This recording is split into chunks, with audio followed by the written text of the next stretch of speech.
Hey beloveds, so I want to just drop some gems, some stuff that I've realized and understood that I absolutely have to share.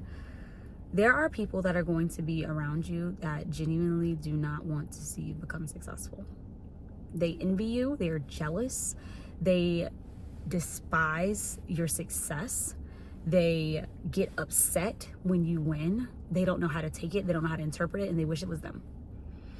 You gotta be more careful about who you tell things to that are big wins for you. You have to be careful who you share your energy with day to day. You have to allow yourself to grow in the ability to implement very strong boundaries when people disrespect you or make you feel like you are less than what you are, or your success is less than what it was. People that openly belittle you or people that openly disrespect you. I'm talking about when you have conversations where someone feels extremely comfortable disrespecting you in a group of people. Those are not people that you want to keep around you. Those are not people that are just like, they just had a day, they're in a mood. Stop making excuses for people that genuinely despise you. These people are dominated by energy and demons that would love to see you kick rocks. Like, a lot of times when you're gullible and naive like I was at the beginning of this year, you think that, these people, they really care about me. They didn't mean it like that. Or you start making excuses for them. Like, oh, they have a mental illness, so it's cool, it's whatever. Or, oh, they've always been like this. That's just their personality. Oh, they treat everybody like that. It's not a big deal. I don't take it personal. You start vindicating yourself because you allow yourself to be disrespected. That is ridiculous. Let's be real.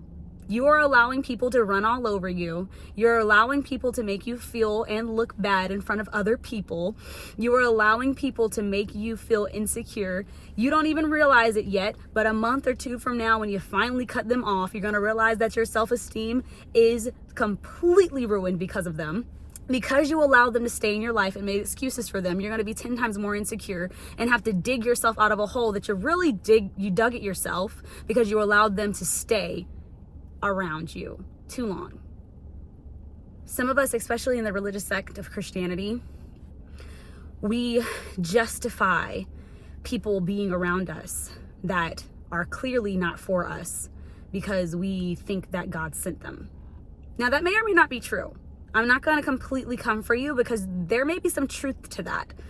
Nevertheless, if you know that someone does not like you or someone that feels completely comfortable disrespecting you and your inability to implement boundaries makes you feel some type of religious justification or vindication in some way, like, oh, I'm just going to let them do whatever they want because I'm not going to implement boundaries. Like, I'm not going to, call them out because that's just them. They're just being used by whatever the case is, whatever excuse that you're making for them, whether it's spiritual, whether you feel like it's a mental excuse, it doesn't matter what the excuse is. You are letting people run all over you and run rampant in your life. You keep learning the same lesson over and over again because you are failing to realize that God is allowing you to go through this because he wants you to implement boundaries around who you are and what you tolerate. Yet you allow people to come in and out of your life treating you any old kind of way, and you act like it's normal or like it's some type of spirituality test where you're going to be a better person because you didn't set them straight from the jump. You failed to have a mature conversation and say,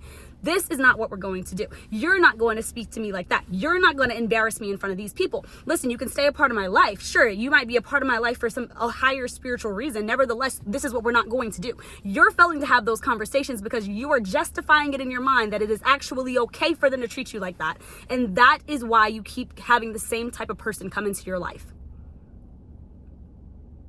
And you keep learning the same thing. And nobody's going to set you straight because they're probably doing the same thing. Let's be real. They envy you. They wish they were you. Stop being friends with people that wish they were you.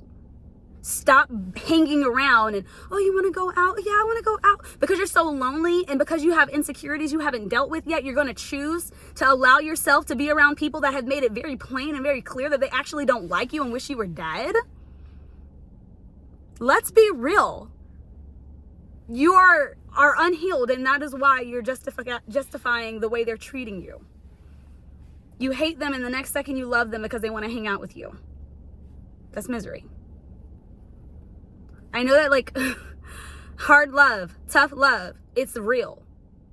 And if you keep allowing these people to come into your life, they're going to come back into your life in different shape, forms, and categories. They're going to be a man next time. They're going to be a woman next time. Shoot, they're going to be your kid next time. If you don't finally get the message that you need to set boundaries with people that have made it very clear that they do not like your existence. And that's all I got to say. Stop being gullible. Stop being naive. It's time to set boundaries the way you need to set boundaries and have real conversations. They don't even like you. You're not losing anything by being real with them. Have a real, mature conversation with them. And if they stay and they make adjustments, great. If they don't, you didn't lose anything. You gained.